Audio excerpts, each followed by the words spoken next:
Hello dear friends, my name is doctor Ayesha. उम्मीद है आप सब खैरियत से होंगे।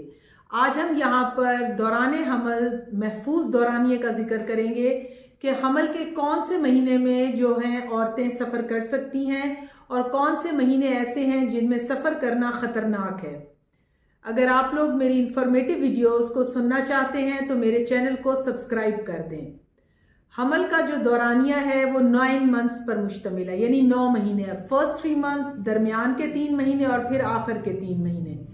जो हमल के पहले 3 महीने हैं ये 12 हफ्तों तक होते हैं और इसमें जो है बेबी का फीटल हार्ट आता है, बेबी का अक्स आता है। इसमें बेबी जो है उसके हाथ पैर नाक कान मुंह बनते हैं, यानी कि एक बड़ा ही एक इम्पॉर्टेंट टाइम पीरियड है। इसमें हम पेशेंट्स को मना करते हैं कि वो ट्रैवल ना करें, क्योंकि ट्रैवलिंग की वजह से बाज़ औक़ात स्पॉटिंग जो है और ब्लीडिंग का खतरा होता है कि जिससे फिर आगे अबॉर्शन हो सकता है।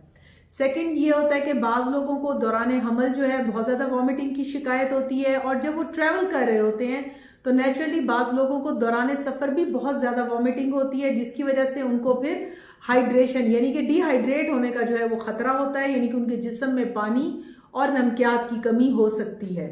उसके बाद आता है बीच का दौरानिया, यानी कि दरमियान के जो 3 मंथ्स हैं वो बेसिकली 14 हफ्ते से लेके 28 हफ्ते तक होते हैं, जो कि एक सेफ पीरियड होता है। वैसे तो हम मना करते हैं पेशेंट्स को कि आप ट्रैवल ना करें, लेकिन अगर बहुत भी इमरजेंसी हो तो 14 से 28 हफ्ते जो है वो सेफ पीरियड में आते हैं। उसके बाद आता है लास्ट 3 मंथ्स।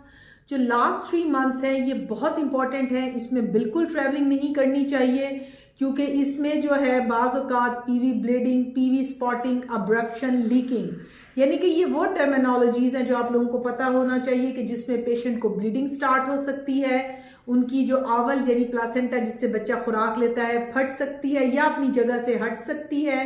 इसके अलावा इन पेशेंट्स को लंबा अरसा अगर लंबी कोई ट्रैवलिंग है जिसमें 4-5 घंटे बैठना है तो फिर डीवीटी यानी कि उनकी टांगों में खून जो है वो जमने की शिकायत हो सकती है। इसके अलावा ब्लड प्रेशर, शुगर जो है, इस किस्म के पेशेंट्स को भी हम मना करते हैं कि वो ट्रैवल ना करें। सो डियर लेडीज़ जो है मुझे सुन रही हैं उनको मैं बताना चाहती हूँ कि जैसे पानी की थैली यानी कि हमल की थैली जो है वो भी बाज़ औक़ात ट्रैवलिंग से फट जाती है, तो प्लीज़ आप लोग लास्ट 3 मंथ्स में ट्रैवलिंग को बिल्कुल अवॉइड करें। अगर उन्होंने डिलीवर होने के लिए भी किसी सिटी में जाना है तो टाइमली मूव करें, बिल्कुल लास्ट मंथ में या लास्ट टाइम पीरियड पे मूव करने की कोशिश ना करें, ताकि आप लोग सेफ पीरियड में रह सकें। Thank you very much. Be blessed, be safe. Allah Hafiz.